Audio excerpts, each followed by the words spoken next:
Assalamualaikum dan selamat sejahtera. Okey, pada hari ini kita akan sambung balik topik kita pada hari ini, iaitu topik redox. Okey, kita akan pergi kepada syarat yang kedua dalam tidak badan redox, iaitu kehilangan dan penambahan hidrogen. Okey, sebelum saya mulakan, okey, kita ingat kembali apakah itu tindak balas redox. Okey, tindak balas redox adalah tindak balas yang melibatkan proses pengoksidaan dan proses penurunan, okey, yang berlaku secara serentak. Okey, dalam tindak balas redox mesti ada tindak balas pengoksidaan dan tindak balas penurunan. Okey, so ini adalah melibatkan penambahan dan kehilangan hidrogen. Okey, so kat sini kalau tindak balas pengoksidaan, dia berlaku apabila satu bahan itu kehilangan hidrogen. Okey, manakala tindak balas penurunan berlaku apabila suatu bahan itu mengalami menerima hidrogen. Okey, kita tengok contoh yang pertama. Okey, contoh pertama di sini diberi okey, hidrogen sulfida. Okey, bertindak balas dengan klorin akan menghasilkan sulfur dan asid hidroklorik. Okey, kita tengok balik, kita nak kenal pasti mana satu tindak balas penurunan, mana satu tindak balas pengoksidaan. Okey, so kita tengok kat sini hidrogen sulfida. Okey, ini bahan bila bertindak balas dia akan menghasilkan sulfur H2S. Okey, bila bertindak balas dia menghasilkan sulfur dalam bentuk solid lah. S tu solid, berpejal. Okey. So sekarang ni ini dia tindak balas apa yang tadi kat sini? Okey, kita tengok kat depan ni ada hidrogen. Bila berlaku tindak balas, dekat belakang ni tak ada hidrogen kan? So kat sini dia kehilangan hidrogen. So kalau kehilangan hidrogen, maksudnya hidrogen sulfida ini dia mengalami tindak balas apa? Tindak balas pengoksidaan. Okey, kenapa dia mengalami tindak balas pengoksidaan? Kerana dia kehilangan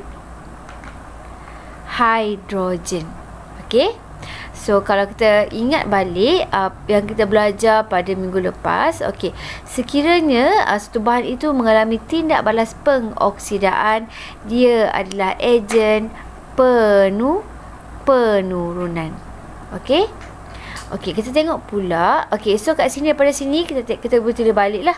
Okey, tulis kat sini ini adalah ejen penurunan, dia mengalami tindak balas pengoksidaan. Okey, so kat sini kita tengok pula klorin, air klorin, okey, Cl2.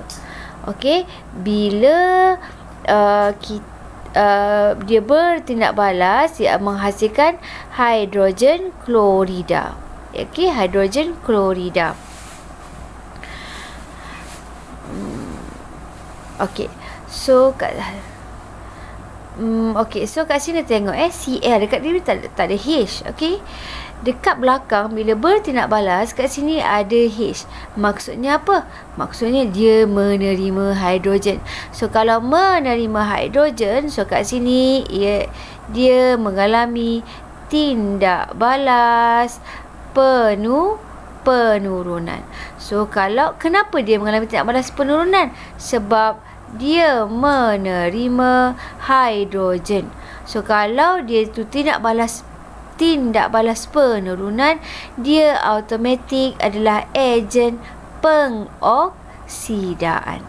Okey, so kat sini kita dapat kenal pasti dah, klorin dan air klorin itu adalah ejen pengoksidaan. Dia mengalami apa? Tindak balas penurunan. Okey, so ayat dekat bawah tu, okey, baca dan tolong ingat baca dan tolong ingat. Hidrogen sulfida mengalami pengoksidaan kerana kehilangan hidrogen dan sulfur. Okey, klorin mengalami penurunan kerana menerima hidrogen dan membentuk hidrogen klorida. Okey, hidrogen sulfida ialah ejen penurunan kerana ia menurunkan klorin. Okey, dan klorin menyebabkan pengoksidaan hidrogen sulfida, oleh itu ia adalah ejen pengoksidaan. Okey, ayat ini tolong ingat. Okey, kita tengok contoh yang diberi. Contoh dia ada dua Saya buat satu lagi saya nak minta tolong awak semua buat. Okey, so kat sini dia beri amonia bertindak balas dengan bromin, okey, akan menghasilkan gas nitrogen dan hidrogen bromida. So kat sini kita nak kenal lah mana satu bertindak balas pengoksidaan, mana satu tidak balas penurunan, dan okey. So kat sini kita tengok satu-satu Okey. Mula-mula amonia. Amonia bila dia bertindak balas dia akan jadi apa? N2. Okey.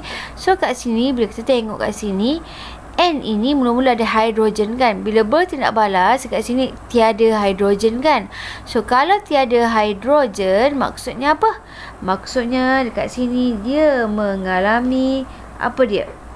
Okey, proses tindak balas pengoksidaan. Kenapa pengoksidaan? Sebab dia kehilangan hidrogen. Okey, dia kehilangan hidrogen. So satu lagi kita nak tahu, kalau dia tindak balas pengoksidaan, dia mengalami tindak balas pengoksidaan, automatik dia adalah ejen penurunan. Okey, so kat sini kita boleh tulis amonia ini adalah tindak balas pengoksidaan. Okey, dan kat sini kenapa tindak balas pengoksidaan? Sebab dia kehilangan hidrogen. Okey, dekat sini tolong tulis dia ni adalah ejen penurunan. Kena tulis atas ni supaya kita tak tukar nanti. Okey, next saya tengok pula. Okey, bromin. Okey, bila bertindak balas dia akan menghasilkan hidrogen bromida. So kat sini awak tengok mula-mula ni tak ada hidrogen kan. Bila bertindak balas dia ada hidrogen. So kat sini bila dia menerima hidrogen dia mengalami tindak balas penurunan. Kenapa dia tindak balas penurunan? Sebab dia menerima hidrogen, bromin menerima hidrogen. Okey, dan apabila dia mengalami tindak balas penurunan, dia automatik adalah ejen pengoksidaan. Okey, so kat sini kita nak tulis macam mana? Kita nak tulis kat sini dia mengalami tindak balas penurunan. Dan kenapa dia kata dia adalah tindak balas penurunan? Sebab dia menerima hidrogen. Okey, so kat sini kita tulislah, baru kita tulis jawapan dia. Okey, soalan dia ejen pengoksidaan. Mana satu ejen pengoksidaan? Okey, kat sini ejen penurunan. Tuan tulis kat sini ini adalah ejen pengoksidaan. So ejen pengoksidaan adalah bromin. Okey. Apa itu ejen penurunan? Ejen penurunan adalah NH3. Tadi dua.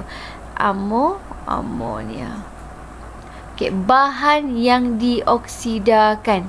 Okey, bahan yang dioksidakan adalah apa dia? Amonia. Dan bahan yang diturunkan adalah bromin. Okey, so itu sahaja untuk hari ini dan saya nak minta awak tolong buat latihan seterusnya pada muka surat 4. Okey, so itu sahaja untuk hari ini. Sekian, terima kasih.